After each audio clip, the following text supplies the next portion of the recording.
And Greg, real quick. We are live on YouTube. Okay. Just recording. All right, we were recording. All right. Hey, everybody.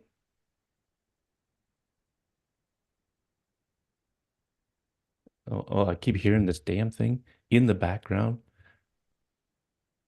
There's that damn volume on it. Okay, there it is. All right, now we're good. Okay. Hey, everybody. If you're there, welcome to the iPhoneography podcast. I'm Greg McMillan. Now I'm dry mouth here. And I am joined by my good buddy Dave Podner, who I'll bring on in a second. Um, Tonight, it's just been a real crap show because we've been doing some very last minute planning. And we are going to have with us a guest, and we're going to talk about the limitations of the iPhone camera.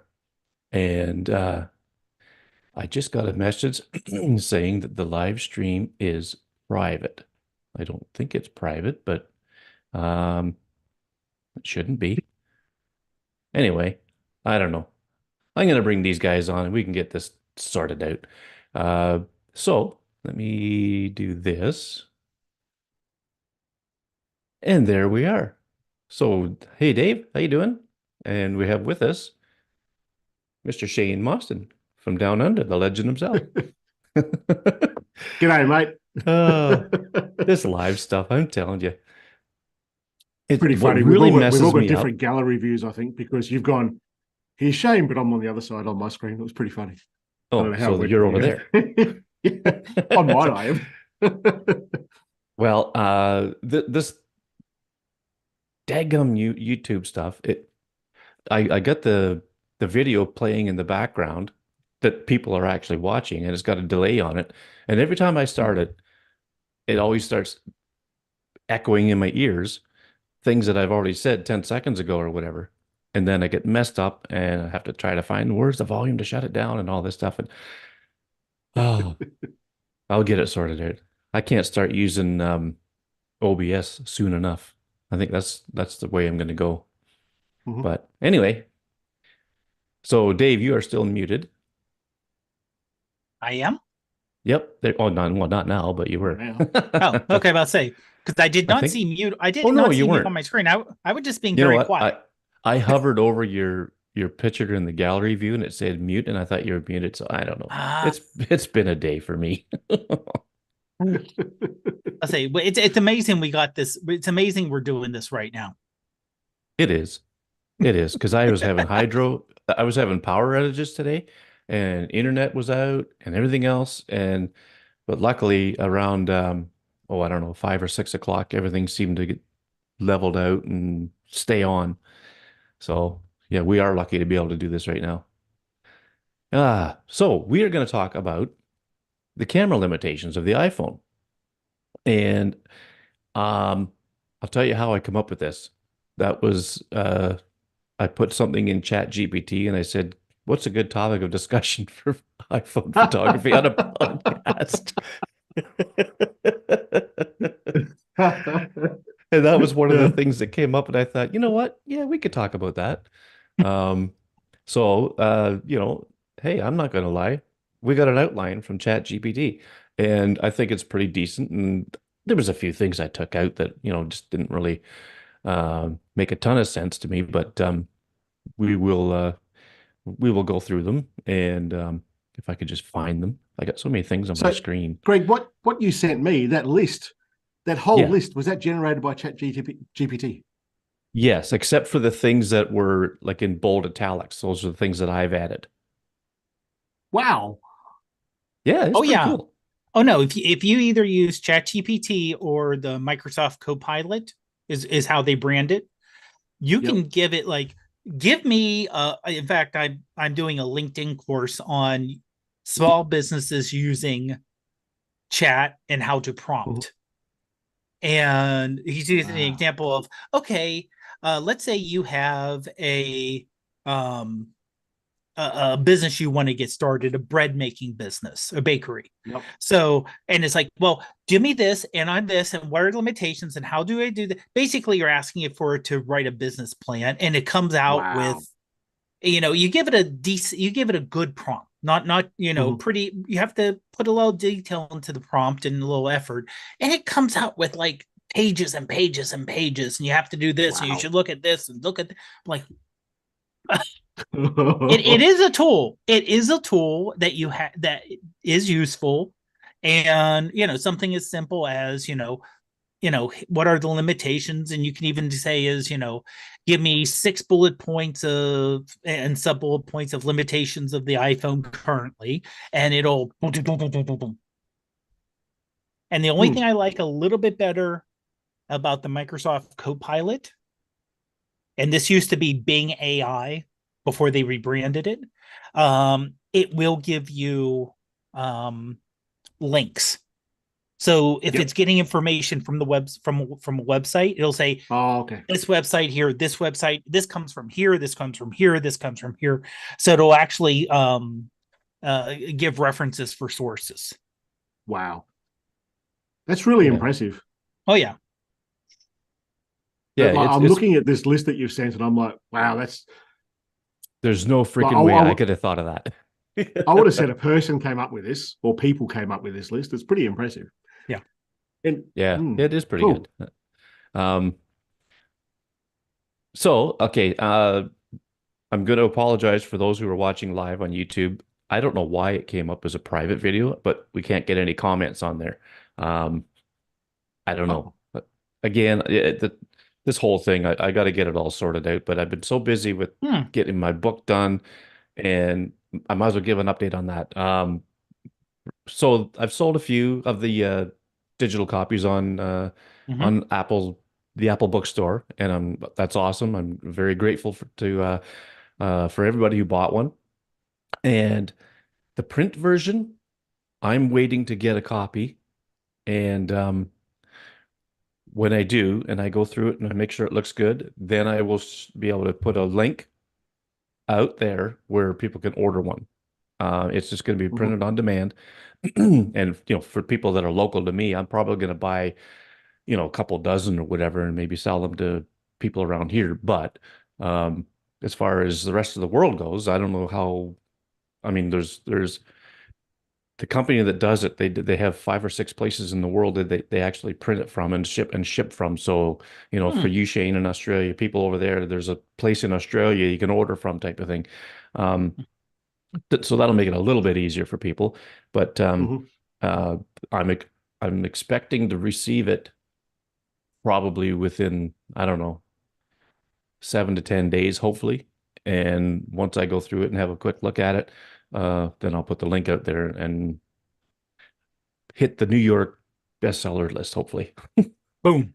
Probably not, but but anyway, so that's the latest on the book. And there's a link in the description for the ebook, and I'm gonna have links on my website and stuff like that too. So um anyway, so the iPhone camera, as everybody knows, has its limitations, and we're going to talk about a few of them here tonight. The first thing is the Just so you know, technical Greg, limitations. the sorry, mate, Yep.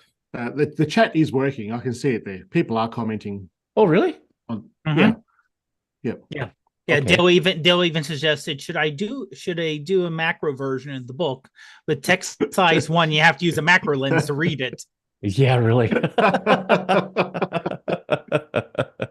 Okay, Dave, I'm going to put you in charge of that then, of the chat, because I can't see Okay. it for some reason. Oh, that's weird. Yeah, okay, yeah, yeah. I have it Yeah, up. it says for me, it says comments are not supported on private videos. I Hmm. don't know. But anyway, as long as you can see it, that's good. Mm-hmm. Okay, so yeah, a macro book with micro-sized text. I never thought of that. I should have put like a paragraph in there just to say you need to use a macro lens to read this. Um, anyway, so technical limitations of the camera. I mean, first thing is the sensor size is small, and it does have an impact on image quality. And Shane, you use a DSLR, so you can attest to this. The image quality, and with your night photography, the image quality of a night photo in the iPhone is not what you're going to get out of your DSLR. Oh, of course not. Of course not. there's a with the night stuff that I do, there's a lot more computational stuff that happens because of the size of the sensor versus a DSLR or mirrorless. That's the way that they get around it with phones. But it's obviously a restriction. You can only capture so much light with a teeny tiny sensor. Yeah. And I mean, Dave, you and I, we've run across that all the time, doing our, Oh yeah, yeah. shots in the dark and whatnot. Well, yeah. Not only shots in the dark, but shots where just having a larger sensor, not only for low light, but there's speed issues and everything else in terms of technical limitation of what you can do with a lens that's, and as we've said a lot of times, Apple's a 90/90 company, Mm-hmm. you know, and a lot of people who listen to the podcast are the 10%, if you will. We're not the ones who are going to take a picture, maybe do a quick little edit in photo and then post it. you know we're even if we don't use third-party apps, even if you use the built-in one to get all the Apple pixie dust magic sprinkled on your photo, it's still challenging situations. It's seeing it with a different eye. But that's one thing you have to keep in mind is when you're looking and you're framing it, knowing what your camera can and cannot do. Yeah. Yeah, that's right. If you're coming from a you know a camera where the body is $3,000 and the lens is another $2,000, this isn't going to match it. Yeah. Yeah. But you have to think, okay, I'm limited on what I can do. Like there were some shots at the eclipse that, even though the iPhone can do pretty amazing things for a phone and they can get really good pictures, but then you get people who have the full setup and can do things. Like I saw someone, and the totality was only like 2 hours away from us by a drive. Mm-hmm. And someone who drove up to Cleveland, and she uses her phone a lot, but she has a full, I don't know what type of body and lens, but she did the time, not time lapse, but the shots where it's like you can the multiple images Yeah, of the of the segments. sun, the Yeah. segments as it's going. You can't do that on the phone. Or there may be a program, you can do it, but you're not going to get that kind of crisp, clear images going from, full sun out all the way to totality and out. There was somebody in that Bloody Legends group who did do that with their phone. It wasn't nearly as good as what you're talking about. It's possible to do, but again, it shows that limitation of that little sensor. Exactly. Yeah. But I mean, the thing is putting your expectations in the right mode and getting out of the Apple bubble, where this is the most wonderful camera we have ever made in pure aluminium. So I mean, it is true. Like the iPhone 16 will be the best iPhone camera. Unless they do something weird with AI and computation where they push it a little too far and just push it beyond what they should. But from the hardware aspect, it's going to be the best hardware out there because the hardware gets better every year. They learn, they're developing, they're working with their suppliers. They see what other companies are doing. They see what works, what doesn't work. It's going to be the best phone out there. Well, you hope things get better. I mean, even if it's a little bit, it gets better. The stock will definitely take a dive if they come out with a camera that's not better than the one prior. Yeah. Because every year they say it's the best camera we've ever made. And I mean, even that's getting old. They're not going to say it's not as good, are they? Well, no, they're not. They're not going to say, the iPhone 16 Pro camera is, well, it's not as good as the 15 Pro was, but it's not bad. So it's I mean, hey, they're a marketing company too, and they're going to say, all the right things and, whatever. But, but it's always, the camera's always going to be better. I'm sure it always will. But like you say, Dave, they could spoil it by overdoing something. And who knows Right. what this AI stuff's going to be, Right. when it comes to the camera. But um, one thing that I would like to see, and that's the next point here, is it's the lack of manual controls compared to DSLRs. I would love to see the Apple camera have a pro mode, Yeah.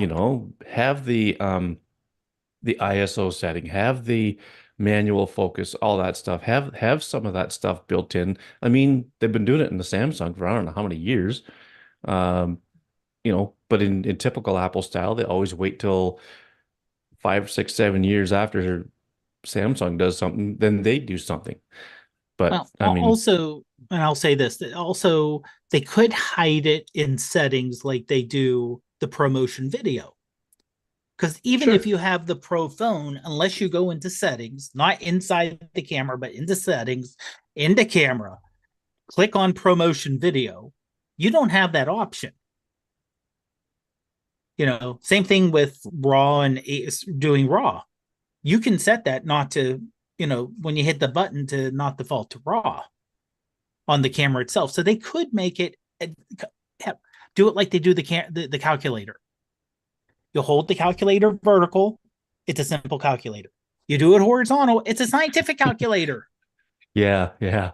Admittedly, you Um, don't want to make it orientation, but you could literally hide it somewhere. but they don't have to have it in all the phones either. They could have it in the Pro phones, Make it in the right? pro only, just like the Yeah, promotions only. Just like the promotion and raw is only in the pro phones. yeah. What do you think, Shane? As Do you the think that's as the something that they should resident be doing? down under person, I'm going to say exactly the opposite of what you guys just said. I Okay. think you got to. I spoke with a bloke about the iPhone camera, a bloke in Apple, and he explained to me that what I'm doing and what we do is a very small percentage of the market, right? Mhm. And the way he explained it to me was the iPhone camera and phone cameras in general are designed to pull out of your pocket at your kid's birthday party and take a photo. But what we're doing is really pushing the envelope of these phones. And I also spoke with Russell Brown, Oh yeah, and yeah. uh, he was asking me, Shane, what is the camera app that you use all the time? And I say it's just the camera app, because from my point of view, I go, there's propeller heads over there in California who are designing this bad boy, and they know a damn sight more about what's in there than what I ever will. And I go, that's the way they designed it to work, and it just works. It's pretty rare for me to go, that camera app doesn't do what I want it to do. It's pretty rare.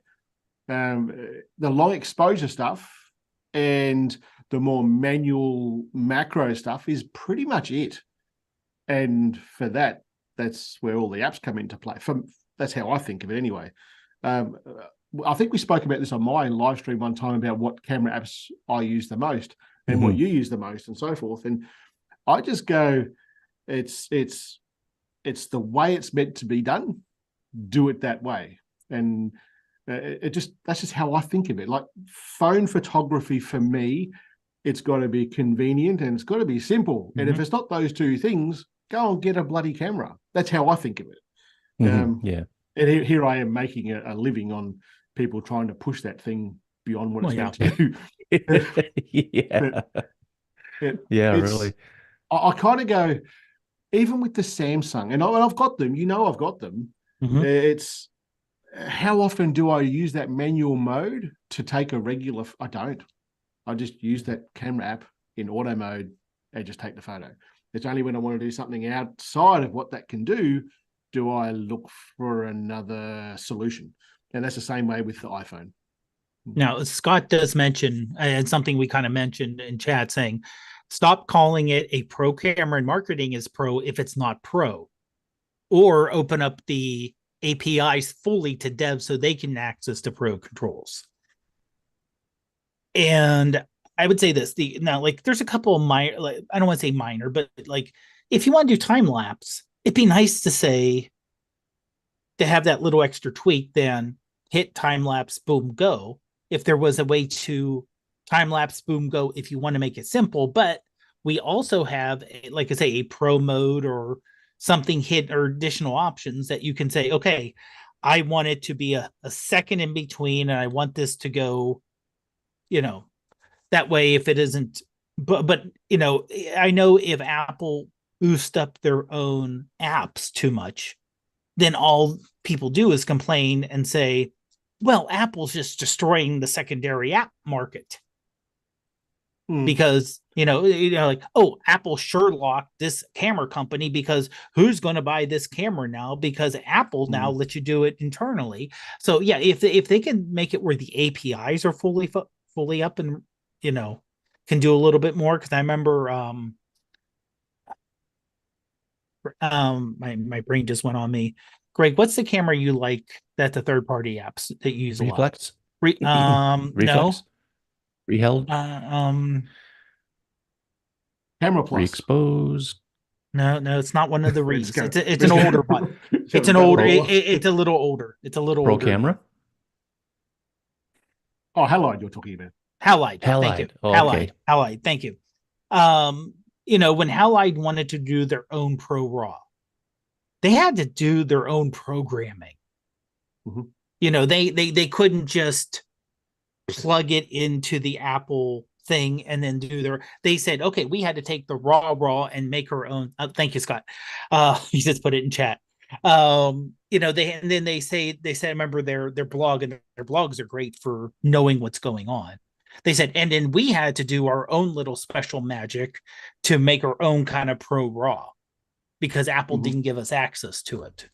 So I mean, there's got to be a way they can plug in, allow people to plug in so you get the third party apps, so you can do the more complicated without Mhm.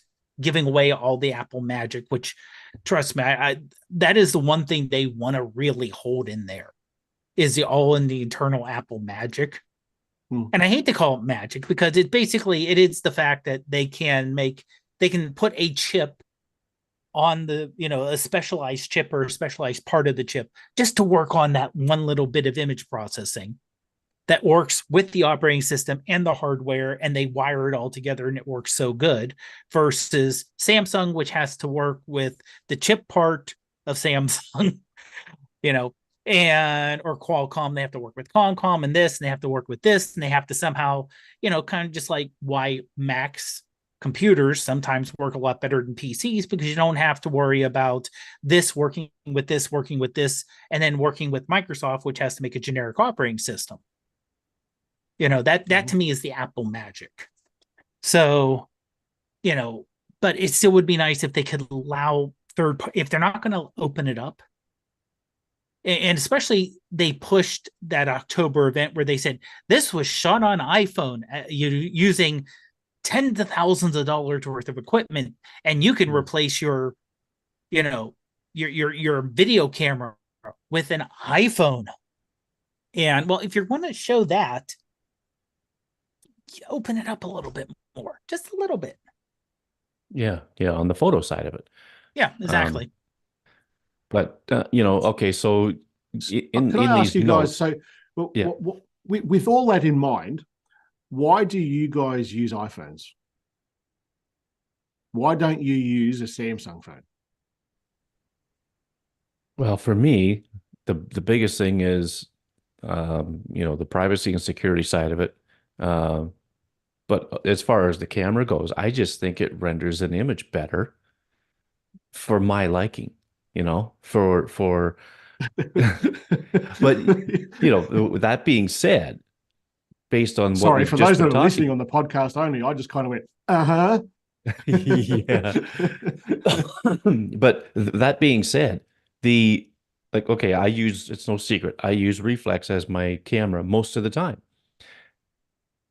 The Reflex app just accesses the camera API, same as the Apple camera does.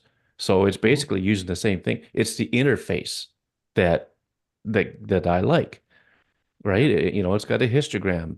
I love using a histogram when I shoot, or the zebra stripes, or focus peaking, or you know, all these things that just aren't available in the Apple camera. That's my argument for using a third party app. Um, and I know I'm just one guy. I'm just one lonely little freaking Canadian here. And I don't expect Apple to cater to me for the sake of everybody. Um, but I think it would be cool if they put that option in the Pro phones, where you can turn some of that stuff on. It doesn't have to be on by default. It can be, hidden in the settings or whatever. But it's not, and that's a good thing for third-party developers. They can do that kind of thing. They can put apps out there. They can, you know, uh, make a living maybe if they sell enough, on apps like this, and it just makes it versatile. You don't get that with the Android side, sadly, because it's so much harder to develop for Android. But Samsung, for instance, they build it into theirs, and that kind of makes me a little envious of the people that have these Samsung phones that have that functionality built in. But anyway, do I think maybe it needs to be put in? I don't know. Like it's a good argument for, um, when uh, most people will just use the Apple camera, like you, Shane. You use it until it don't work, and then you find something else.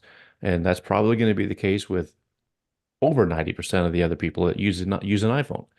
Um, but to that point too, in the outline, I put some extra points in here that are like in bold italics, and the one for this section, the technical limitations is ease of use. You point, shoot, and you get a decent photo. You pull it out of your pocket, bang, Bob's your uncle. You got a shot. It's so easy to use, and I think it makes a lot of DSLR shooters mad or jealous or whatever. I mean, I don't know how many times I've gone in and taken a shot of something and come out with like, oh, my son's wedding, for instance. I hired a photographer to do the pictures. Well, you know me, I'm not going to leave my phone in my pocket. I'm going to take pictures of people. And I'm Oh, showing you're her one one of of these. those. I'm showing her one of these. I'm showing her a couple of pictures that I took, and this is back like 2 or 3 phones ago. And she said, how do you get the faces so, you know, well exposed with the background and everything? I said, it's a phone. It's an iPhone. That's Yeah, how it works. And with yeah. her pictures, she's got to expose for the people, and the background might have to suffer. That type of thing. That's just the nature of the camera and how it works. Mhm. I said in a recent presentation I did, the iPhone camera works very similar to a traditional camera in a lot of ways, but in there are other ways it doesn't. It works completely differently. While we were talking about what's in the camera app and what's not, when I spoke to that Apple contact that I have, I was asked, he basically said, if you had a wish list of stuff for the camera, what would it be? And I said two things. One of them is an intervalometer, and that in theory should be so simple to put into play, because nothing does better for what I do than the camera app. So if you had an intervalometer in the camera app, that would be a tick off an on button in the settings. And the second thing was to give that 10 seconds to all the developers. Let them do that as well. Because I think about what someone like Mario could do with 10 seconds would be pretty bloody impressive, I think. And you never know. And the response that I got was that's really cool. He actually had asked for intervalometer prior to me talking to him about it. He didn't know that the developers didn't have 10 seconds.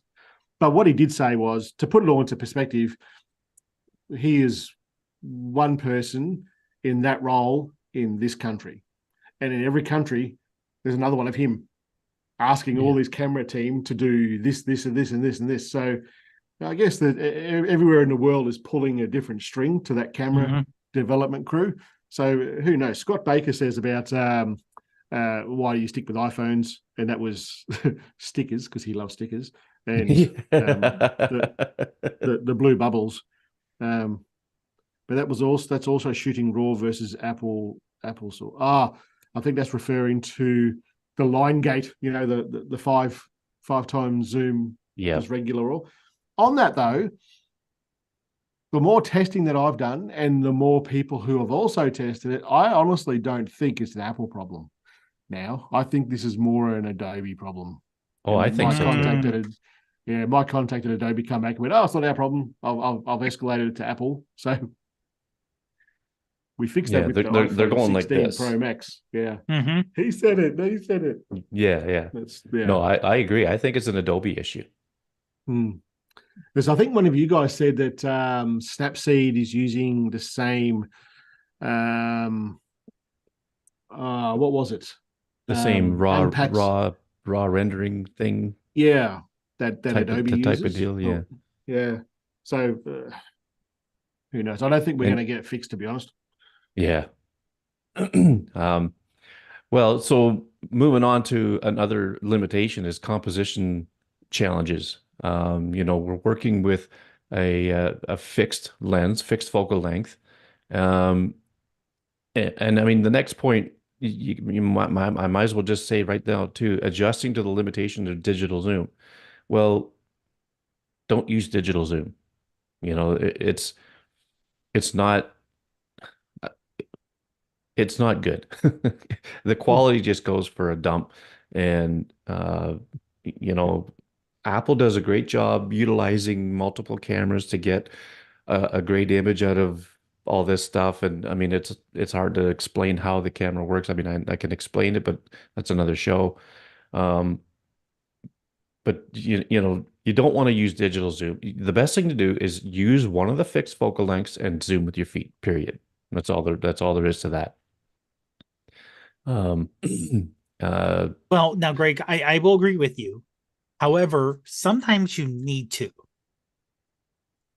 If you're taking a photo or a video of, let's say, if you're going to a kid's sporting event, or a theater, or a recital or something like that, which would be a common thing.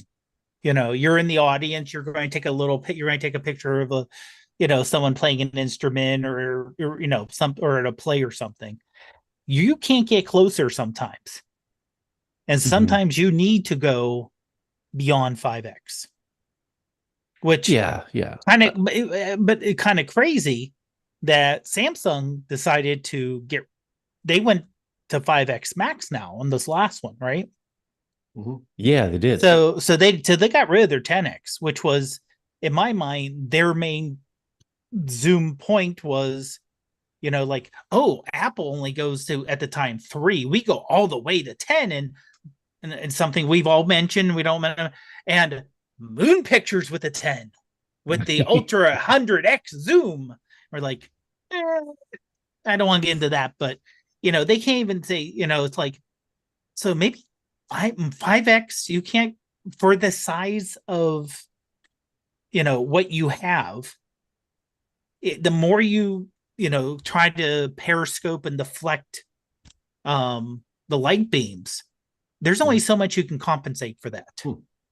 Yeah. And I don't think we're going to, the only see I think we go more than 5x or 10x is literally a bigger camera, a bigger phone. Someone makes physically, but I still don't see that happening. I mean, it would be great in theory to be able to, if you have a, let's say you double it to what would be 96 megapixels, or I guess it would be 4 times if you Mhm. can, again, Oh double yeah, in each double the direction. sensor size. Yeah, double the sensor size and double the Yeah. number of pixels, Then and you're that way looking at you, like 100 megapixel yeah, exactly, type of yeah, thing. Yeah. yeah. But you could zoom in that way because you're just cutting out pixels, you're not interpolating in between, and you can kind of zoom that way. But then you're also talking about how much room is it taking up in the camera here, how you can make it. And this is something that everyone forgets. Apple makes hundreds of millions of these things. You have to be able to make multiples of that, because you're going to lose. You're not going to, let's say we want to sell 150 million. You're not going to make 150 million. You're going to make 250 million and probably lose 30% because it's not up to your standard. And can you do that? Do you have the manufacturing for that? Which, again, it's like, yeah, it would be great. There are times I wish And times I use, more than like when I'm grabbing Ruth's camera more than a 5x or mine more than a 3x because I need to. I went on a hike and there was a bunny rabbit down the trail. And I didn't necessarily want to get closer because I knew it was scared away. So I had to use a digital zoom. So it'd be great if there was, enhance, zoom, Yeah. enhance, Yeah. zoom, enhance. Yeah.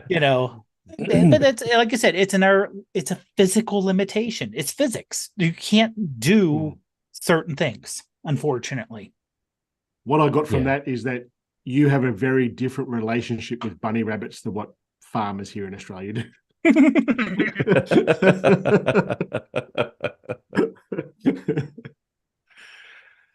Well, I'm also not growing crops. Yeah, of course. See, I look at the list that you sent with this, the limitations, the composition stuff, working with a fixed focal length. I don't see that as a bad thing. I'll run at weddings with prime lenses. It makes you more creative. I honestly don't see a problem with that. Where I would tell people when I would do workshops with phones, I would actually talk about the size of the camera in this thing and that distance between there and there as being a big positive, because you can get that into so many more places than you can a big boy camera. You just get it closer to things, you get it closer to the ground and so forth. I don't see it as a limitation. I actually see that as a benefit of phone photography. Well, I agree 100%. And I think maybe ChatGPT was kind of parsing information from traditional cameras and lenses where it's not a limitation, right? If you got a really good 100 to 400 zoom lens on a, Sony A7R whatever, you're going to have good quality photos right through the zoom range. Whereas with an iPhone, or any phone, you don't have that. So the fixed focal length, it's just a limitation, I guess, in that regard. So next is finding creative solutions for framing and composition. Well, and I added a point.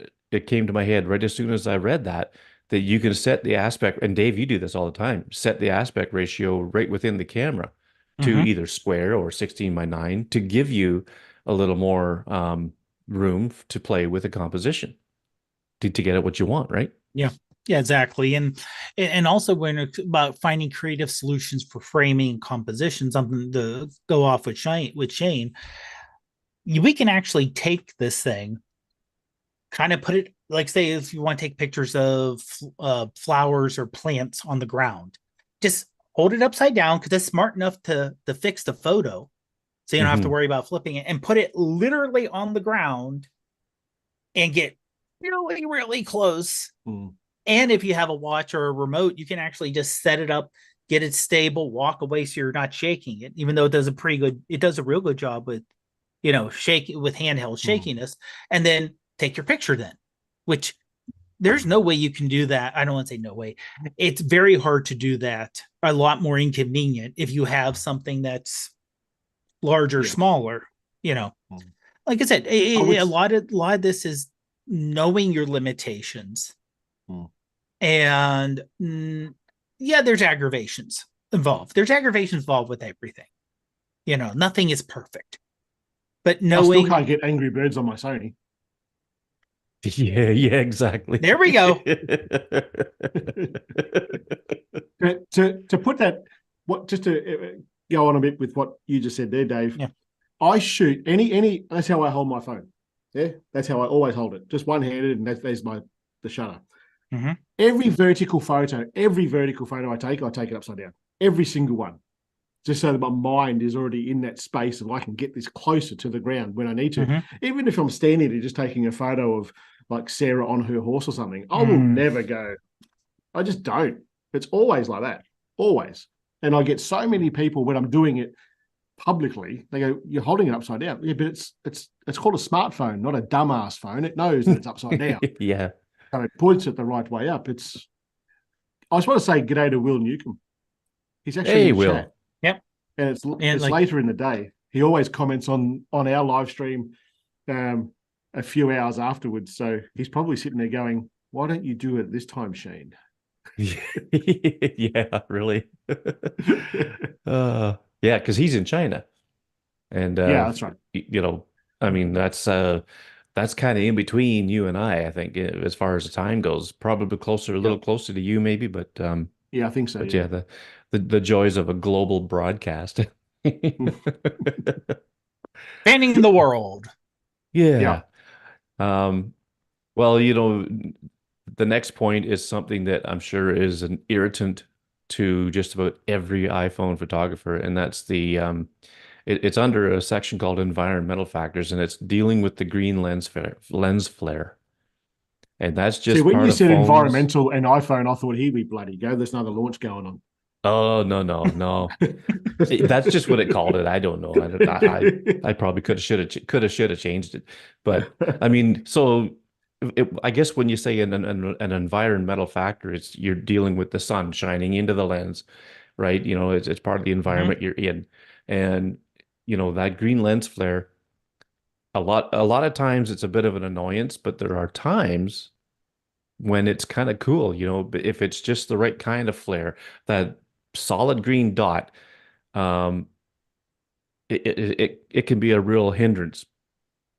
But let's go back to the last show, Dave, where someone I know took it to their advantage, used it to That their is true. advantage. That is true. That's how I got my eclipse picture. Because Oh.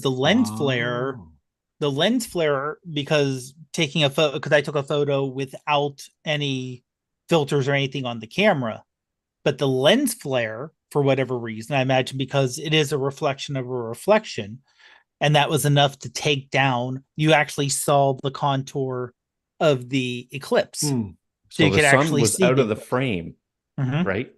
When you took the shot, and all you got in the frame was or did you Well, just crop it? No, it you was had it. to I have it just in. cropped it. I You cropped it. cropped it. Yeah, Yeah, I yeah. cropped it. Sorry, Yeah.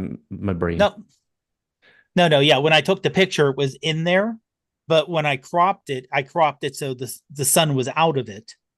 But I still, Ah. but the lens flare itself was that crescent of the eclipse, and it was a Mhm. nice bluish aqua green, Yep. and I was Yeah. still able to get the rest of the sky looking pretty normal because I didn't have to have still have them here. I didn't have to have these things Yeah. in front of it. Wow, man, they are sexy as. America. Freedom goggles. Yeah, freedom goggles. There you go. So on that green flare, I've done a video on this. There's three ways to get around that green flare. One is to line that flare up with whatever the light source is. So you change the composition a bit so that It's lens right on flare will there. move to the light. The second way is to edit it out, like just put it into Snapseed or something like that and just use the healing Mm-hmm. tool to get rid of it. And the third way is to shoot live. If you shoot a live photo, it will never have the green flare in it. I don't know if you guys knew that. Um, I disagree because the photo I took with the flare for the eclipse was a live photo. It should Now, get rid of it. it will get rid of it if the flare itself is in a kind of like an open space, like Yeah. with Dave's photo, there was a lot I of was going to say I was clouds. going to do it now, but Dave's doing it now. I can see you do. Yeah. With Dave's photo, there was a lot of clouds in the image, and Yeah. it won't render out it won't render out that reflection or that flare unless it's a solid, very, very solid background where it could just bang do it, Yeah. when you do a live photo. But yes, it Yeah. will work with a live photo if the flare, you have to position the flare Yeah. in a fairly solid background where Yeah. it could do it without messing it Yeah. up. That's right. Yeah. Absolutely. Yeah. So, you know, there's ways, Mm. there's ways to play with that flare to, use it to your advantage like Dave did, or use it to you could be creative with it, but I think in most cases it's probably just a pain in the ass for people with an iPhone or any phone. Like it does the same thing in Samsung, any Yeah. camera phone, right? The And iPhone is definitely the worst for it. When I'll see it what on that video that I did, a lot of comments on that video is, oh, the Samsungs don't do this, the Pixels don't do this, and I kind of go, yeah, bullshit. They all do it. yep, That's just physics. You can't get away from it. But the iPhone is the worst for it. It's yeah, it's like those memes where you go, tell me you've got something without telling me you've got something. Like tell me you're in Australia without Mhm. telling me you're in Australia. I'll turn myself upside down for you. But the iPhone, you could put one of those photos at nighttime in a street with street lights, and you go, tell me you're shooting with an iPhone without telling me, because it's Yeah. obvious that yeah, it's an iPhone. Now I yep. am curious to see if the rumors on the iPhone 16 where they're changing the coating on the lenses to some kind of nano coating that will lower it down.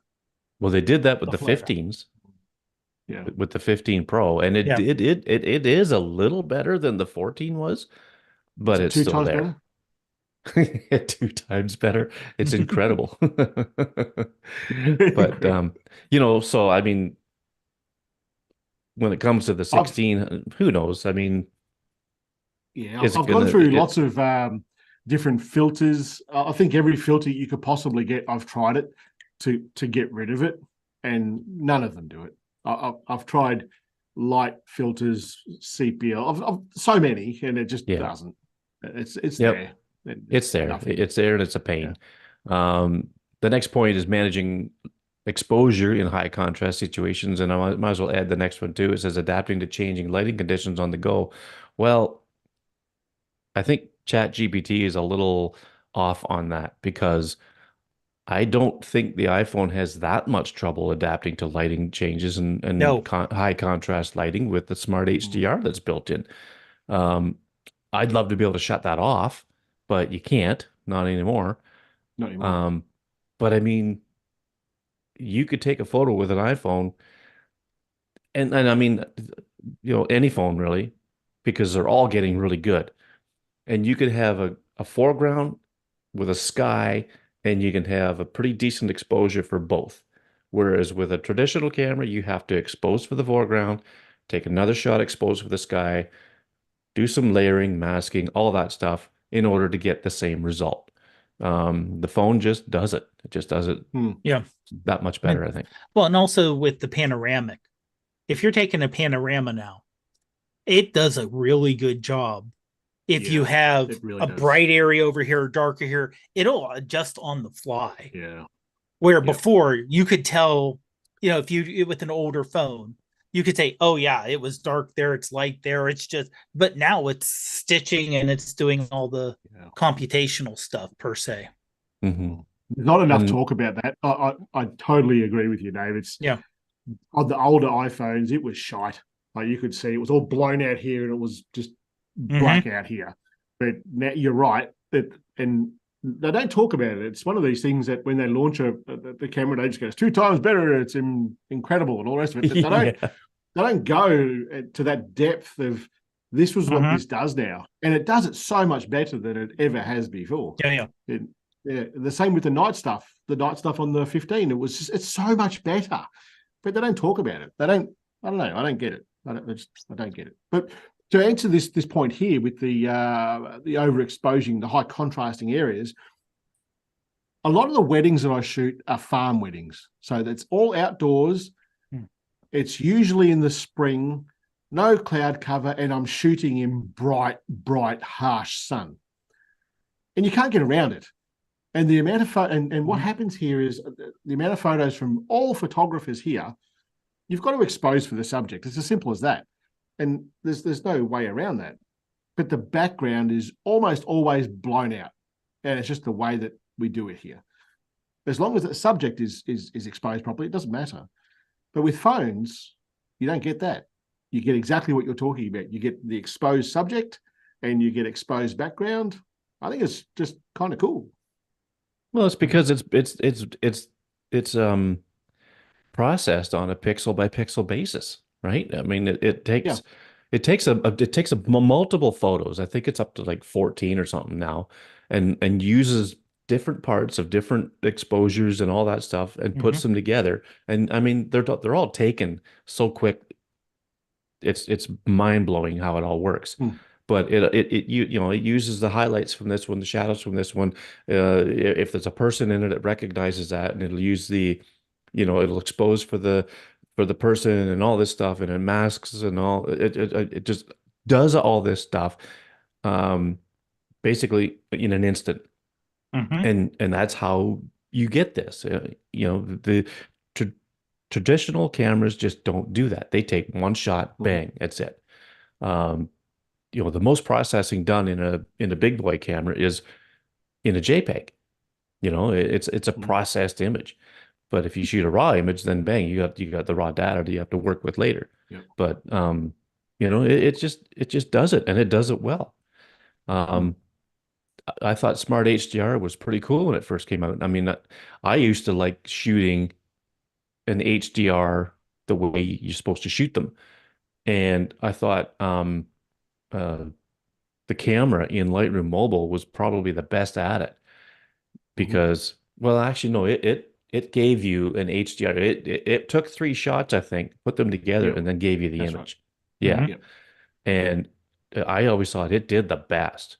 But once Smart HDR came to the Apple camera, I should test it. I haven't used the camera in Adobe Lightroom Mobile for so long, but I should maybe try that out and see how it is compared to the Smart HDR. It'd be an Mhm. interesting comparison. Yep. But you just, you don't have those challenges like that with a phone. I don't even know why that was mentioned in this outline because, you know, I just don't think it's a limitation anymore. I think ChatGPT uses full frame cameras and is one of these haters of phone cameras. Yeah, yeah, you're probably right. Well, and the other thing is too is I don't pay for ChatGPT, so I don't have the latest information. Everything is using, as far as I know, goes back to like Yep. 2021 and before. Mm. Sure. So, Right. Okay. Yep. but anyway, next is post-processing constraints. So it could be argued that there are limitations of mobile photography editing apps compared to the desktop software. I say arguable because I think Lightroom Mobile is Yeah. pretty sweet. Yeah. I would say this is one of the ones that if you go back in time 3 years, most definitely. You know, Mm. Hmm. now, no. I think now I don't use Lightroom on the computer. I do use Lightroom mobile. So, there are, yeah, I'm sure regular full blown Lightroom that someone's paying lots of money for can do a whole lot more than what I can. And you do get a lot more if you're working on a 20-inch 30-inch screen. It's a lot easier to deal with the edits and zoom in than if you're trying to do it on a max size screen, but and using the mouse but honestly, for I would say 99% of the people out there, the mobile apps work great. Hmm. I mean, I don't Yep. 100% trust the like hitting the Adobe hit the magic button and will do all the work, because I've done that and it was like, oh, this thing looks horrible. Yep. But it's a good starting point, and the apps are getting better and better. Yep. And I think and I hate to use the term AI here because it's not AI. What it is they're using, like, probably Adobe has their own license images, and they're saying, okay, here's a bunch of good images. Make this image look like these 10 million. Here's 10 million images here, and smoosh it together. And this is what the sky should look like. This is what the night sky should look like based on all these. And then and it'll compare and it'll make its own edits that way. So that is a machine learning AI. I can see that going forward, improving for the editing apps. Hmm. But nothing where it's like nothing beyond magical. It's just it's brute force.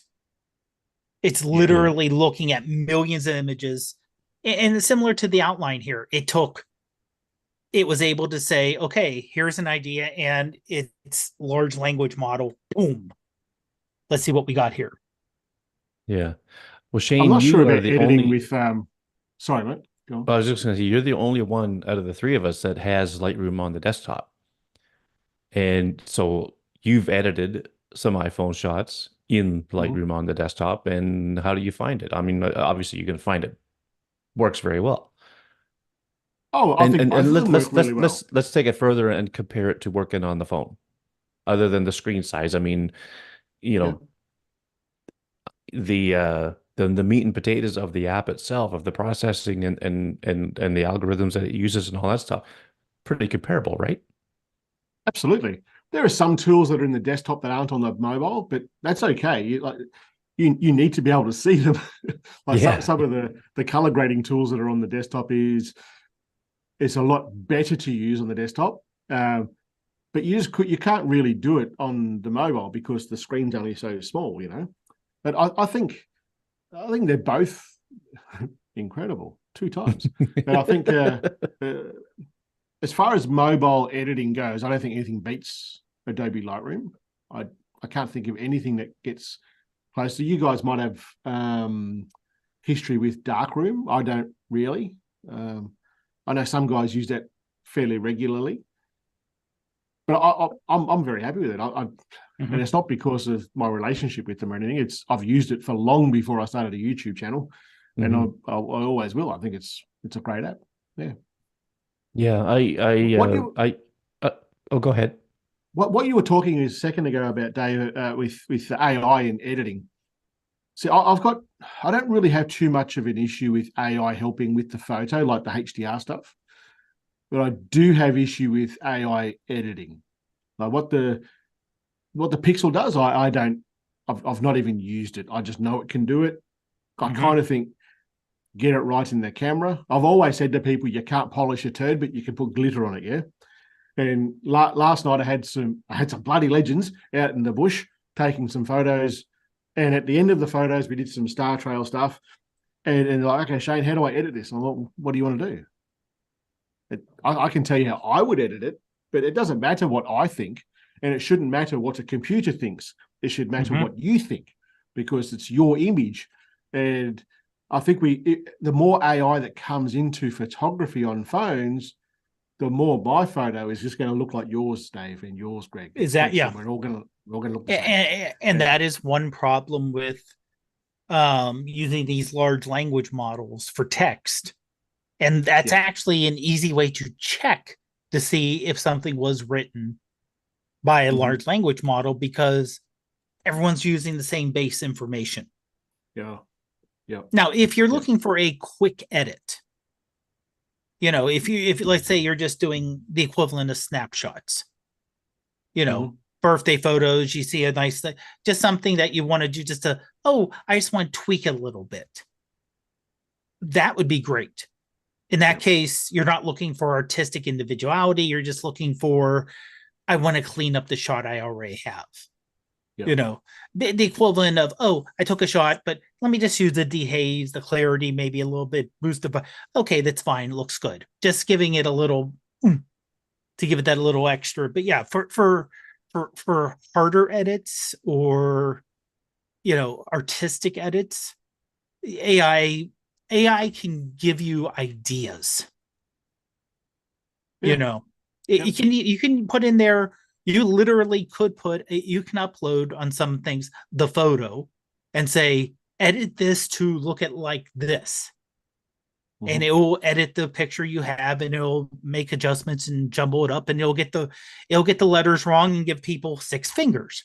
But because it literally can't do letters, AI art can't do letters still. But it can give you ideas, it can give you a springboard. Mm. But then it's up to you to, this is what I want to put out.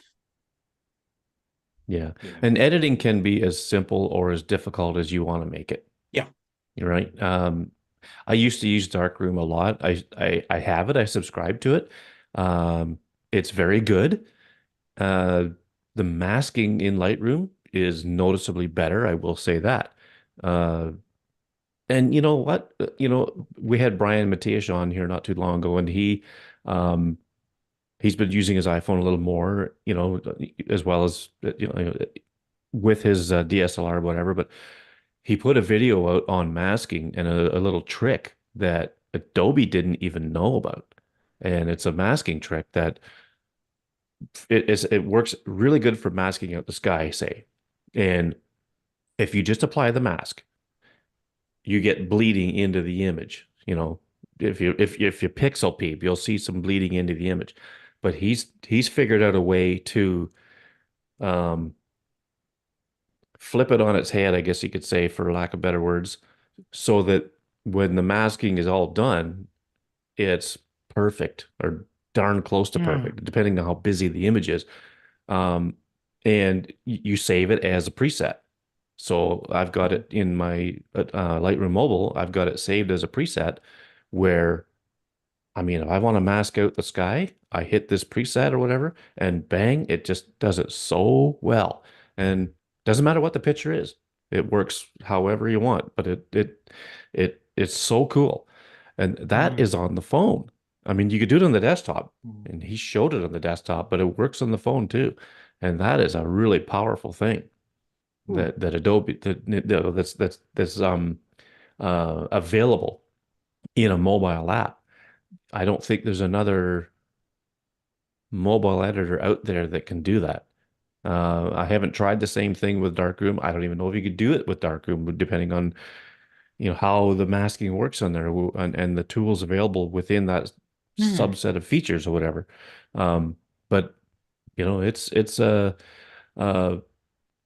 this whole little section here is called post-processing constraints, and ChatGPT, I think you screwed up again because you're not really constrained that bad with some of these mobile editing apps. And like I No. said, ChatGPT, it parses information from 2 or 3 years ago and beyond.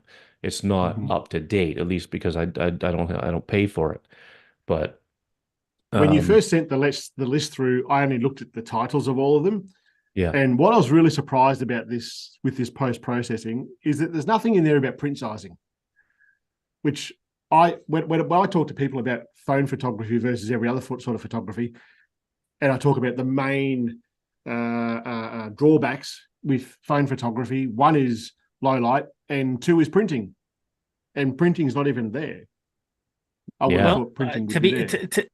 to be honest, I think so few people print anymore. It's all shared Facebook, Absolutely. Yep. some yeah, Instagram, but mostly I think most of the photos are shared Facebook because of Instagram ignoring photographers. And a lot of the photos that most people take on their phones are family intimate, as in, private information, and like birthday parties, things like that. And you're sharing that with friends and family who Yep. maybe like I said, I have nieces and nephews, and they live up in Cleveland, which is a 2 hour drive, which I know for Shayne and maybe for you, Greg, is no big deal. I'm just But ducking down the road for a minute. Two yeah, hours later. yeah, that's what I'm saying. Your grocery store is 4 hours away. yeah, It's not that bad, but anyway. So Well, okay, but I like I said, I know there's parts in the yeah, U.S. in the yeah, Midwest, Nebraska, where your neighbors, 2 miles away.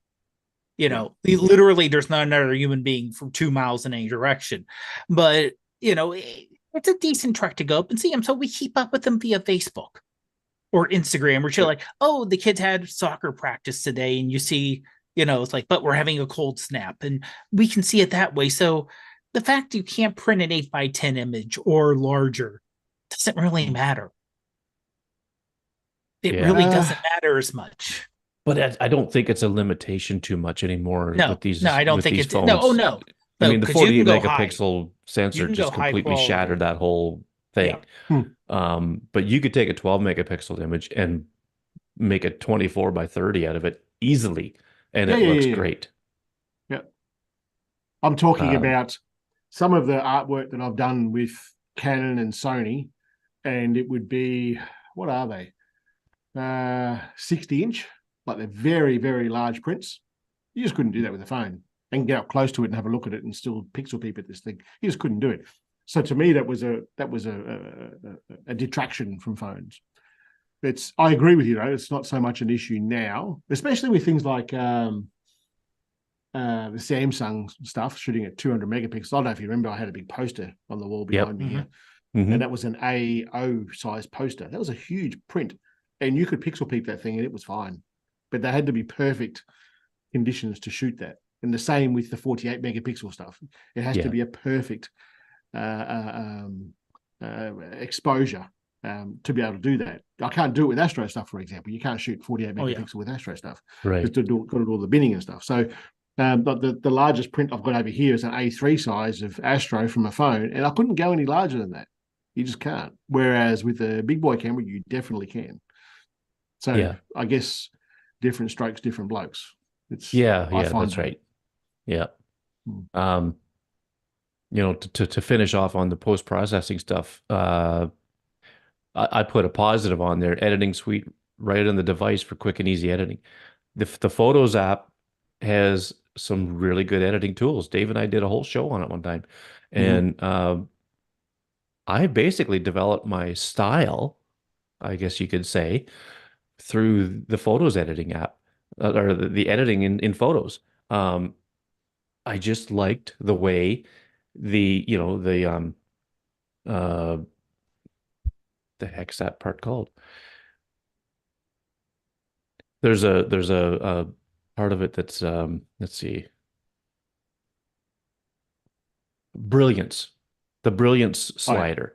I love the way it works because it's designed to not overexpose or underexpose too much, you know, from one end to the other.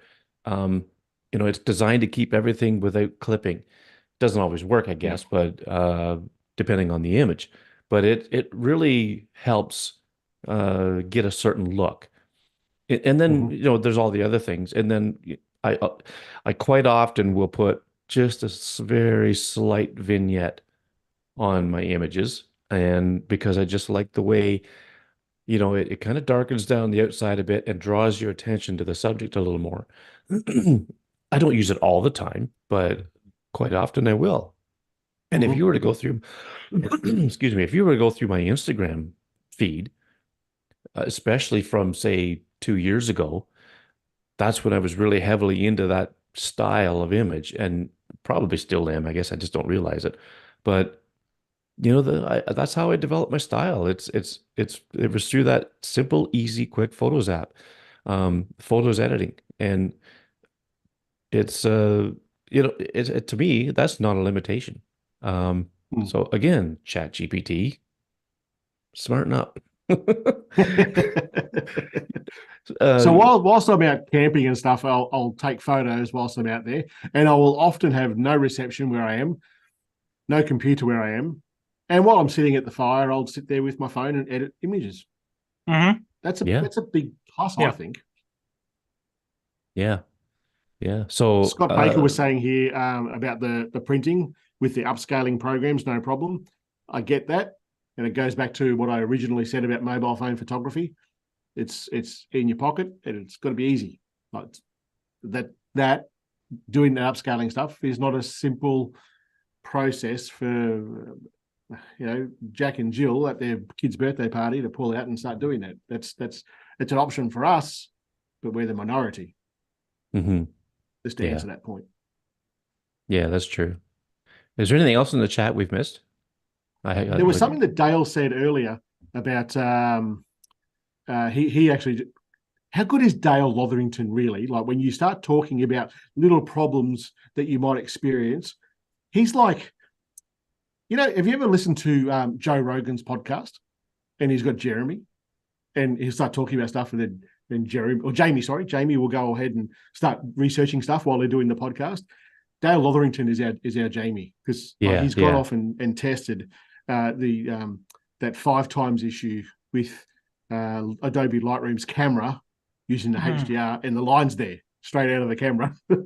Oh, So, really? it's like, good on you, man. Uh, Will Newcomb says, I prefer to shoot 16:9, then I know I can use them in B-roll in videos. I didn't know he did videos.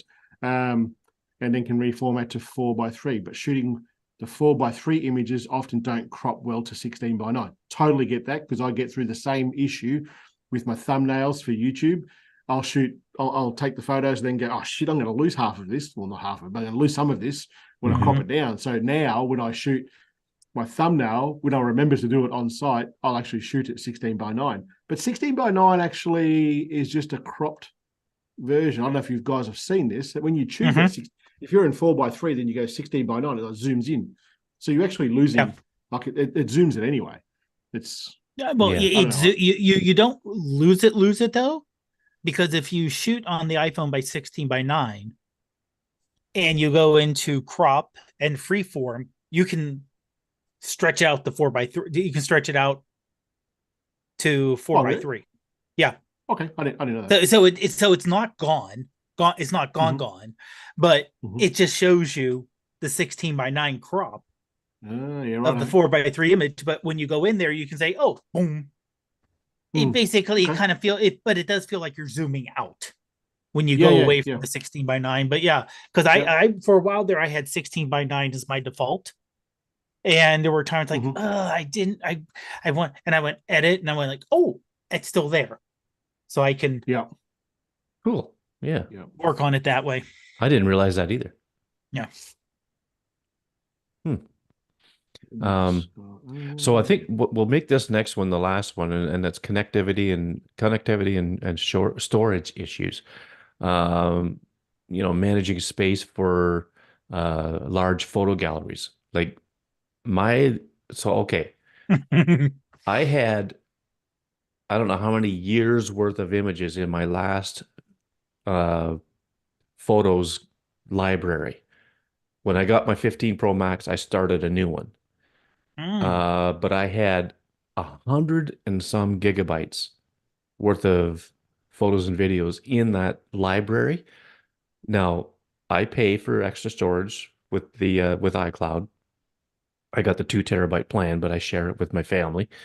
And so it's never been an issue for me, but I didn't want that big of a photo library uh, when I started this phone. So I just started from scratch. I could access the old one, easy peasy, on the Mac, not on the iPhone, but on the Mac, I can access it Mm. by selecting the other photo gallery, right? So I mean that's a limitation, I guess you could say. But um, so most people though don't want to pay. Like I'm paying $50 a month for Apple Premium One or whatever it is. I got Oh, okay. Okay. all the So you're, services, right? you're with the surgery. So you're paying not just for the photo, you're No, I'm paying for paying for additional thing. TV, Ah, music. I okay. I got I got the Okay. whole 9 yards, right? But say Because I use that stuff. I didn't think the Canadian difference was that much. Oh yeah, it's like $50 a month. Okay. Yeah, because I pay for just the expanded storage. So I Hmm. pay for the 2 terabyte iCloud. And Hmm. I think it's $10 a month Yeah. just for 2 terabytes. Yeah, And I'm that sounds using about right. 600 gig of that. And then I'm also paying, because I use Google Photos, I'm paying for that 200 gigabytes of that. And that's like $20 a year. So That's that's not not bad. too bad. That's not bad. No, that's a reasonable price.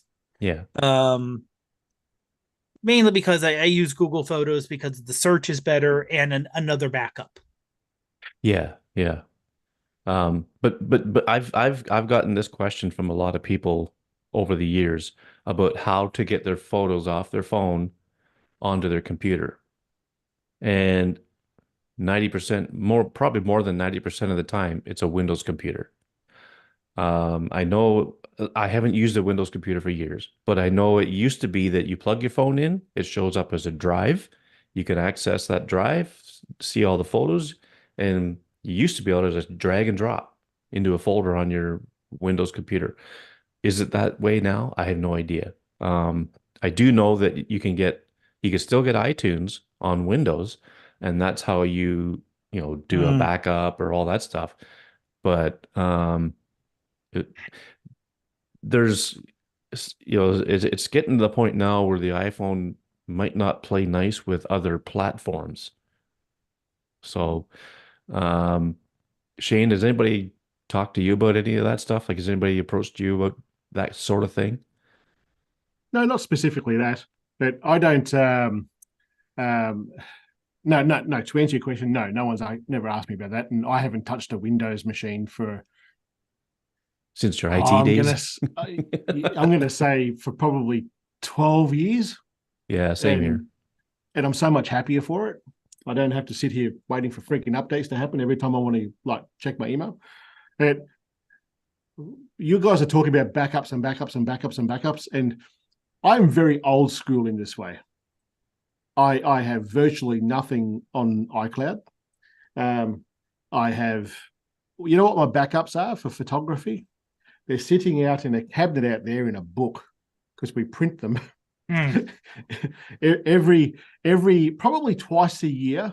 Sarah will get all the photos that we want to keep, just like we used to do old school, and put them in. Oh, we only use like what's it, Snapfish or something it's called.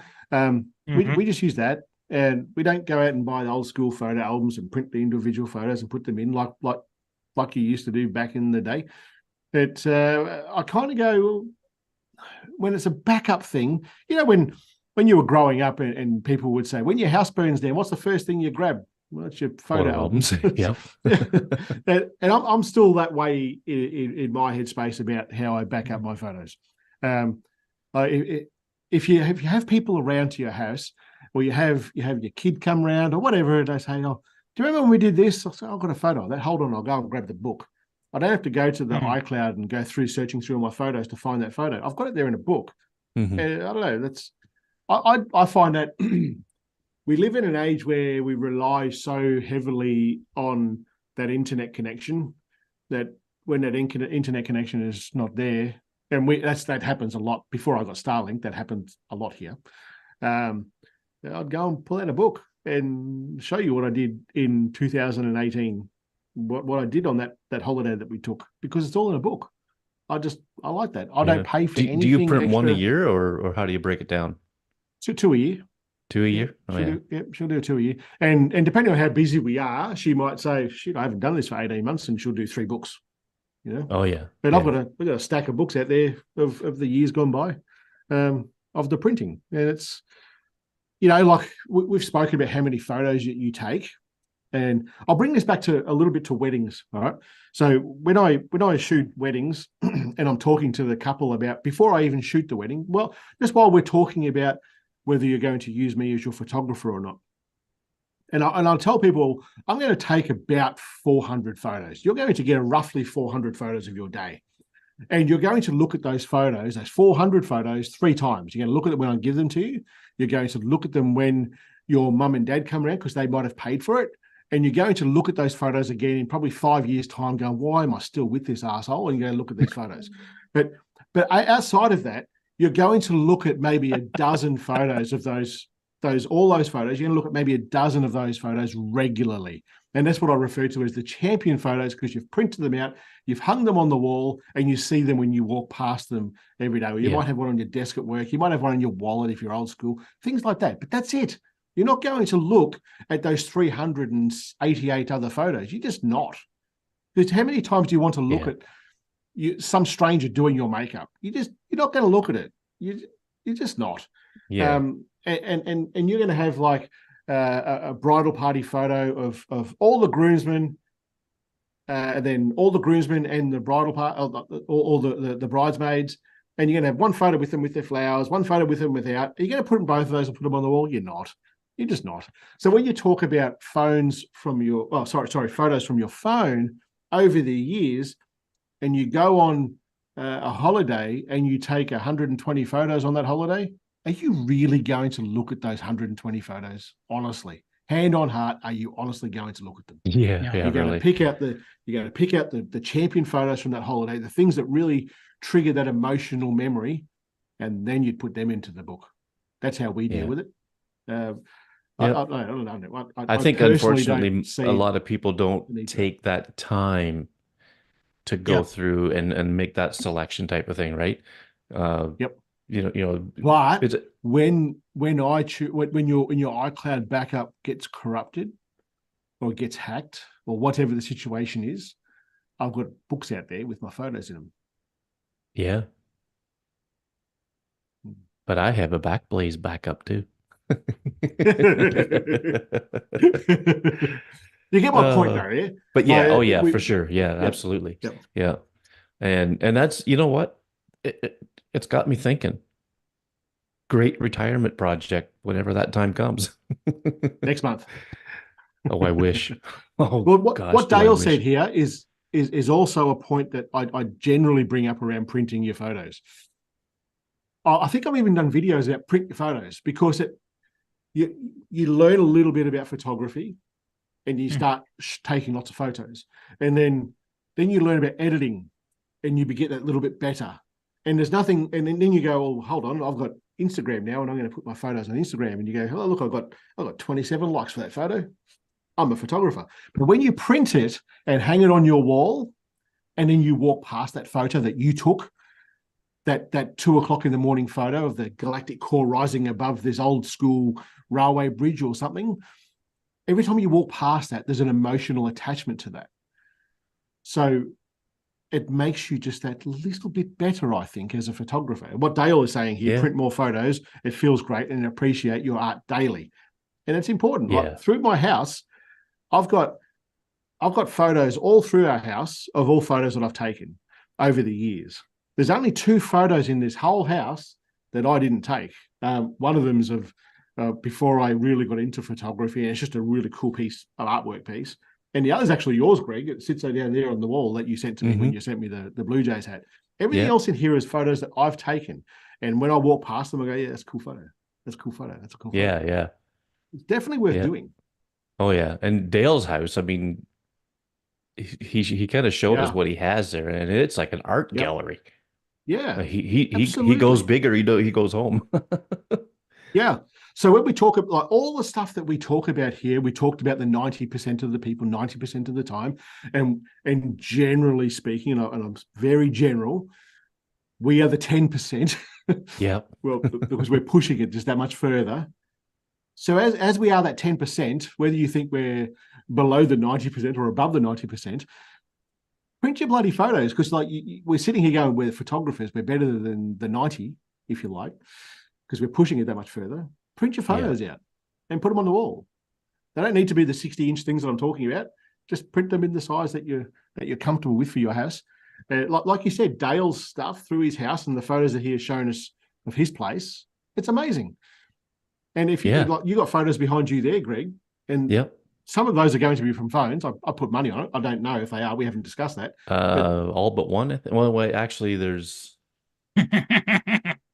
three in a frame up over yes, there. That's uh vehicles that I've had in the past. There's yep, one up there that's a Dale Earnhardt Jr. thing that my wife gave me for a gift one time, but mm-hmm. everything else is phones. Well, wait. Yep, Nope, there's one above that you can't see, but it's from the old Canon days. But yeah, yep. everything else is phones. Now, why But did you I've got put them them on your wall? because I like them. Yeah, yeah, That's my point. yeah, exactly. Um, As Scott says, it's incredible. it's incredible. Yes. Um, so all Will right, well, Will Will Newcomb says also, warning: retirement projects never happen. yeah. Yeah, that's what I'm afraid of. All right. Well, I think we've beat this to death about the limitations, and Mhm. there might be a couple more things here we could go through, but we're not going to go through them. Yeah. It's getting on here. We're going to quickly go through our recent photos though, and so Dave and I, just about every show we talk about stuff we've taken recently, and Shayne, you've been kind enough to donate a couple for the cause here, so we'll go through them. uh, we'll do Shayne, then Dave, then me, and Shayne, Dave, and me, and that's the order we'll go through. And I will just get my screen share ready here. And you should be able to see that. And for those who are listening on the Audible podcast, look on your screen. You'll be able to see these pictures as we talk about them. I know it works in a few podcast apps. I highly recommend you just use the Apple Podcast app if you're listening on an iPhone, because you not only get to see the screen, the pictures as we talk about them, but there's a transcription on there that you can actually read along with what we're saying, and it's a pretty cool feature. That just started a few months ago in one of the updates. But anyway, so Shayne, this is your first one, and it is pretty cool. It is cool. This was actually inspired by Dave Podder. Ah, I had to wonder You when took I a saw photo that. similar to this, and this is the epitome of mobile phone photography. I saw an opportunity. I had a phone in my pocket, took the photo. These are we just call them kites. They are when you do tractor work and things like that around our place. You roll over snakes and mice and quail and all the rest of it, and these animals come along behind the tractor and pick them up. Yeah. So if there's been a rabbit or something hit by a car in the middle of the night, you'll see these things circling around in the morning, and that's what this was. So he was flying around and flying around. I had the 5 times going on, and it was only when he got nice and close to me was I able to get the detail that you see in the feathers and in the face. It's for a phone, I think it's a ripper shot. And for doing what I do, all my astro stuff, it was nice to be able to shoot something that wasn't well planned. It's just a good shot. And you were out in the paddock when you took this, right? You were plowing? Correct. Yeah. Oh no, yeah. no. I was just walking out with the dogs in the morning, and there was a rabbit or something that had been knocked over the night before. Yeah. Oh, okay. I thought you were out helping your neighbor at one point. There's been so many times where I've been doing exactly that, just driving in a tractor, and these birds, you could almost reach out the window and touch them. They're that close to the tractor, And there's been so many times where I've just turned the GPS on and grabbed my phone out. Then I've gone, the windows are too dusty, or there's too much mud on the window. I'm not going to get a good photo. And I wouldn't open the window while I'm going, because then the whole cabin will fill with dust. So there's been that many times that there's been opportunity wanting for these photos where they're like just 1.5 meters away from you, flying right next to you. Yeah, it's pretty cool. Oh wow. Yeah. That is neat. Because the glass is so dirty on the machine, you never get a really good photo, Because the camera wants to focus on that dirt on the glass. That's why. Yeah. Well, this is a case in point where the smart HDR comes into play. You could see the detail in the underside of the bird, when obviously the sun is coming on top of the bird. You can see it on its head there. But and it does it so quick because it just does. Yep. Let's see. So apparently I have to go back to the thumbnails to pick the next one. So Dave sent a couple here that are really, really cool. This is like a vintage photo of these cameras. And it just reminds me of this camera store downtown that recently closed up. The owner decided to call it a career after I don't know how many decades, but they had a whole pile of stuff like this on the shelves. And so where did you see this, Dave? Sure. This is actually at a antique store near me, the Miller's Antique. And this is, I'm trying to remember if it's actually like 3 stories, and it's all antiques. And I think this is in the basement. They have they have phones, they have old typewriters from like the 1920s. It was like portable typewriters because it has a handle, ignoring the fact it's 50 pounds and it's made out of cast iron. But they had these different cameras just on the shelf, and I just love the look. And there people putting style into the camera design, make it look good, just because, especially the one on the left, the Brownie Junior, the gold I boosted the gold and I did some editing to make it look a little more antique and bring out the colors a little bit more, especially in the flash reflector.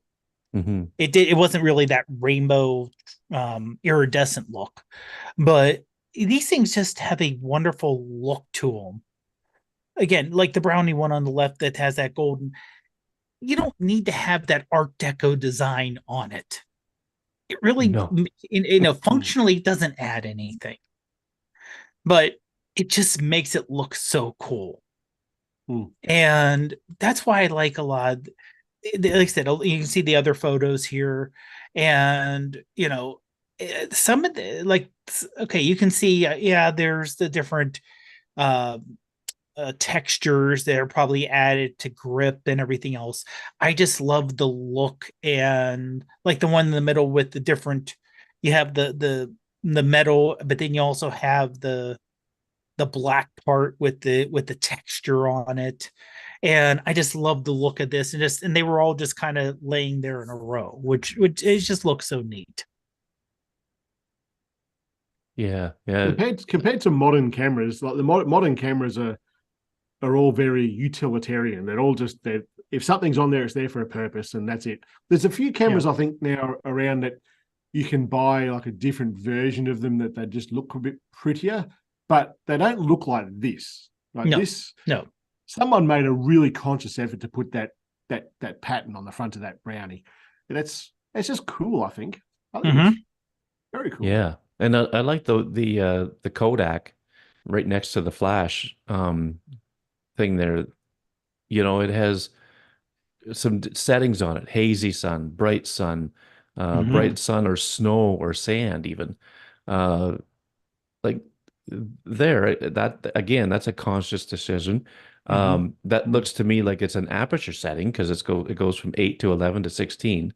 mm. And That's you just the know, AI, mate. Vintage AI. yeah, yeah. Incredible. And even the Um, timer on the Argus on the front there, you've got the instant shot, the time shot. It's just Mm-hmm. cool the way it's done. I yeah, really like that. Mm. yeah. It's really neat. Like I said, just the little details are just caught my eye when they were on there. It's like, oh, they just look so cool. Yeah. Mm. Well, my first one is not quite as vintage looking, but you know, spring. So I haven't done any flower shots at all really, other than probably this one and maybe one other one. Um, and it's just the front of this house. I was walking the dog and I saw these daffodils and I thought, you know what? I got to get a flower picture before spring's over. And I just shot this.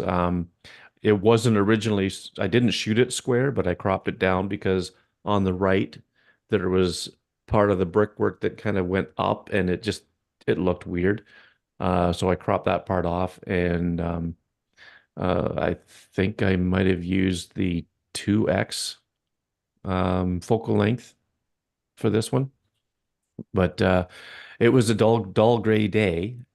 Of course, the camera made it look brighter, so I brought it back down to closer to what it actually looked like when I took it. And I don't know, I just like the texture of the rocks and of the Mm-hmm. stonework and everything, you know, in the image compared to the softness of the flowers and then didn't notice when I first took it, but all these little yellow flowers at the base of the Mm. daffodils. I thought that's kind of cool too. Um, Mm-hmm. the guy needs to cut his grass, so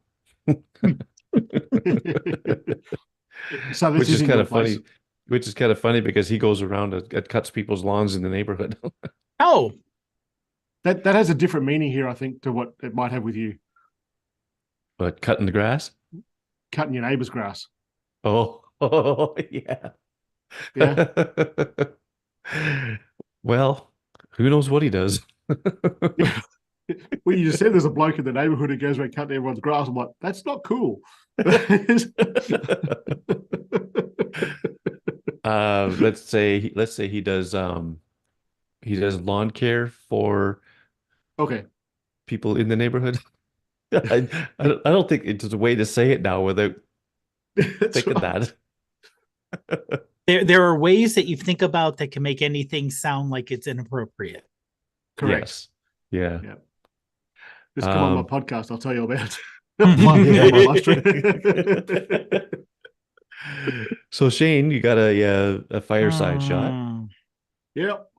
It's so with the second channel that I have, this is when I was out camping on just out in the bush near where I am here.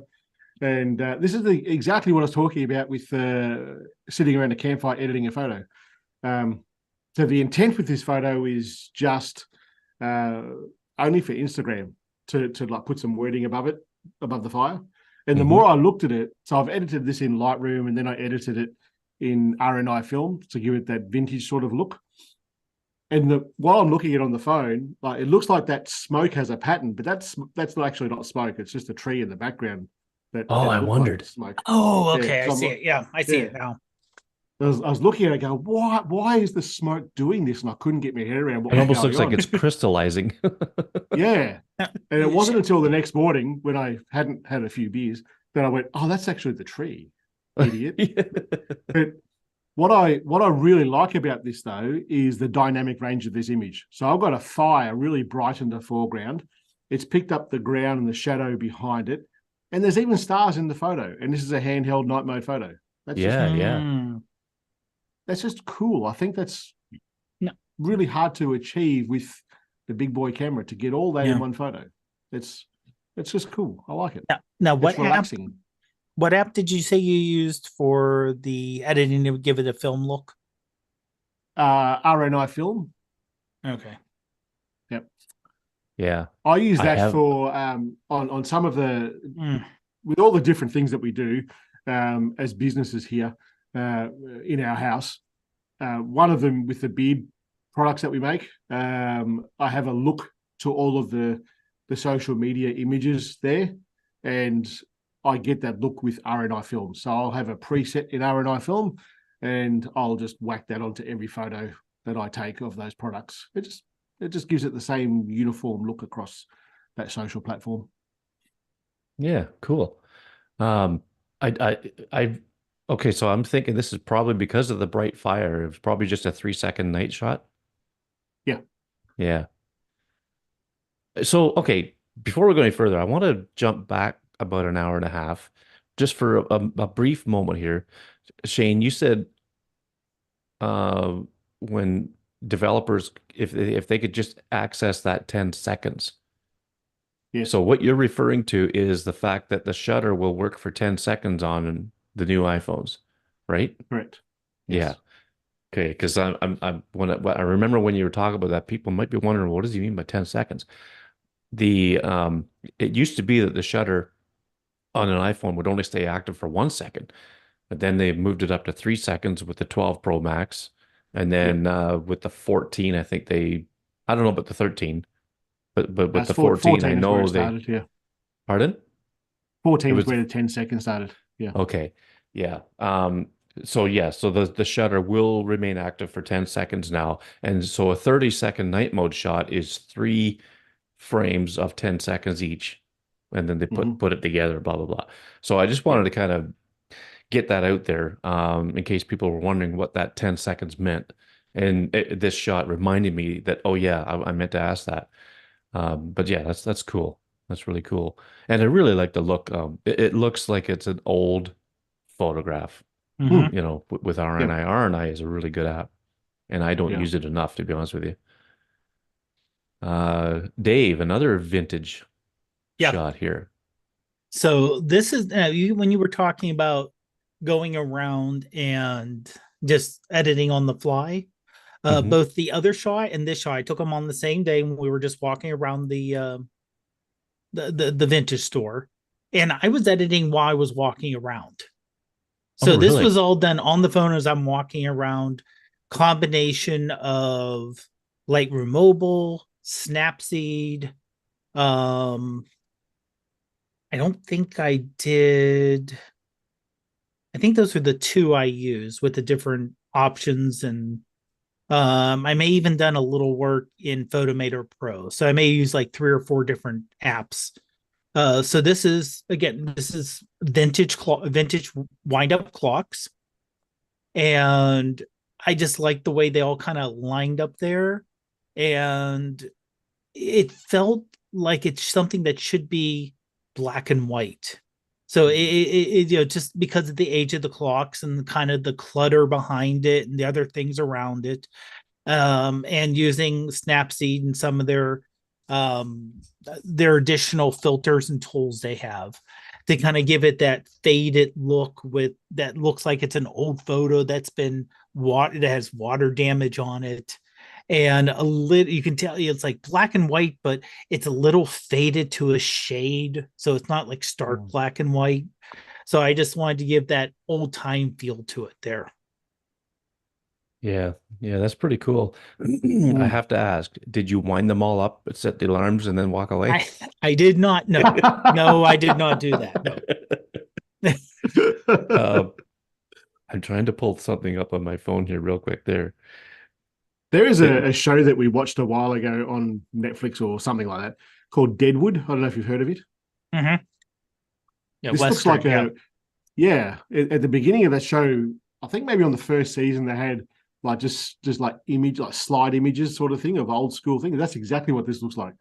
You absolutely nailed the whole vintage thing, I reckon. Oh, It looks like cool. my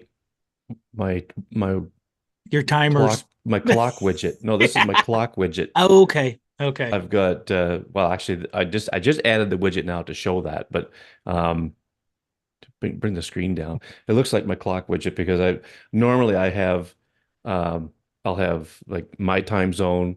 Dave and I are in the same time zone, and then I'll have London, England, for Addison. Then I'll have uh, Melbourne for you, Shayne, and then I might have, maybe Cupertino or something for out west. I'll have usually 3 or 4 time zones showing on my phone so that I know that if I'm gonna have to, if I contact this person, this is what time it is for them, and I'll know, okay, well, if they're sleeping, I'm not going to bother. So that it's just when you know people all over the world, which everybody does now, it's kind of a nice thing to have. necessary. Yeah, yeah, nice thing to have. But I love that. I could tell by the grunge look that it was Snapseed. I wouldn't have known the other apps that were involved, but yeah, it's pretty cool. Yeah. I think looking at this photo, you will absolutely love R&I Films, Dave. Yeah, and there's try, there's a good hearty lot of free stuff in that too, isn't there? In RNI? I actually thought it was free, to be honest. I might be wrong in saying that. It is a script. It is a subscription. Okay. Oh, is I've it? had it for such a long time. Yeah. Yeah, same here. Yeah, because I did happen to look it up. Well, let me go back here. It's one of those, it's kind of confusing the way they write it. The yearly pro subscription is $10. I'm rounding up. The monthly pro is $2. There's also some 99-cent options, but I don't know what are the full details. It's probably certain packs, certain film looks or something, maybe. Yeah, because there's like negative pack 1, vintage pack 1, negative pack 2, instant pack 1, BW pack 1, and they're $4. So I imagine they're one-time purchases instead of subscriptions. Yeah, yeah.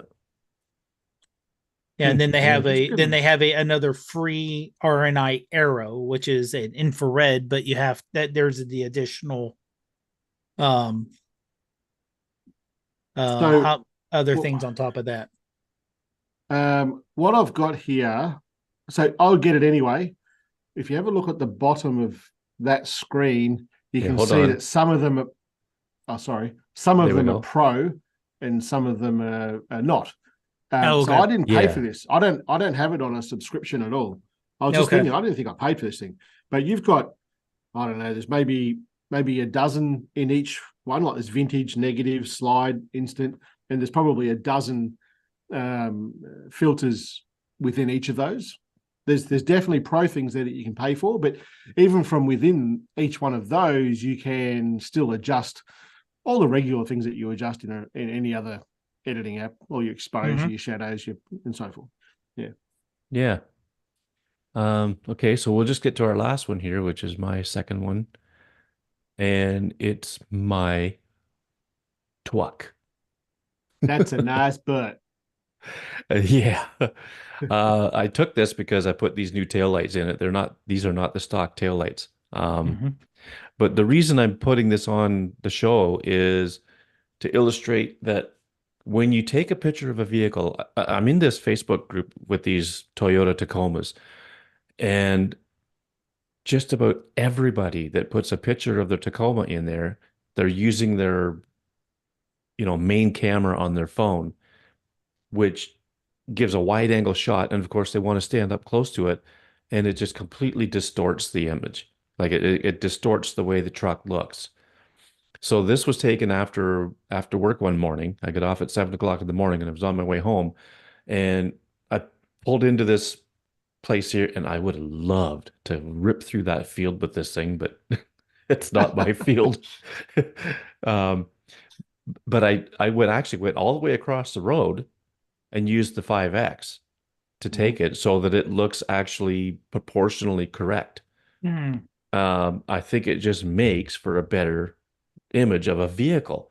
So, basically that's my purpose of showing this is when you're doing a picture of a car or a vehicle, if you can get back and use um the longest focal length that you have available. And if you have a pro phone, then it's either the 3X or the 5X or whatever. And I just think it makes a better image. Um, and I've so I might as well talk about this for a second. I've done some modifications, I guess you could say, to this thing. I've put those rain deflectors on the windows and put black lettering in the tailgate where it says Tacoma, and I've blacked out where it says V6 on the tailgate and Tacoma on the front door there. They used to be chrome. I blackened those out, and then I put the running boards on. And I just think it looks like the freaking coolest Tacoma around. But it doesn't have a YouTube channel like Shayne's truck does. What's in the back window? That is a teddy bear that my Oh, wife's sister gave her before she passed away, so we carry it with us all the time. I thought it was your dog or something. I No, no, couldn't quite no. tell. Ah, that makes sense now. The That's dog, cool. the dog sits on the console, like the between the two front seats. I call it her Ah, perch, and she'll sit there and and yep. if she knows that we're going on the highway, then she gets in the back seat and lays down. Yeah, right. But yeah, no, I really like this thing, and it's been a lot of fun customizing it, making it our own, and Mm, the tail lights was the final thing to get the look I wanted. And yep. if you want to see more pictures of it, it's 22 Blue Tacoma on Instagram. Shameless plug. Yep, might as well. So anyway, well, that's our recent photos, and it's been a lot of fun having you on, Shayne. Cool. Thanks. Great discussion about the limitations of the camera and all that stuff. And um, we'll probably do something similar on Friday. Well, Friday for me, Saturday for you, if we're Yeah, going to that's do it live this right. weekend. I'm Um, going to jump onto ChatGPT and see what we're going to talk about. do it. Do See what it says. it. So, um, but anyway, I guess we'll call it a night. Tell everybody where they can find you. On YouTube. Online. On you, if you come down Curvin's Road, Yeah. on YouTube, Right, just right, search my right name. near You'll find me. McMillan Street, isn't it? It is actually. I know. Oh, that's a bit scary, Greg. How do you know that? Well, I was looking on a map at one time. Yeah, I think I was looking up your address and I knew it would be on the map or whatever. I don't know. yeah, because I our just being road nosy. joins onto McMillan's Road. I thought, wow, that's a bit.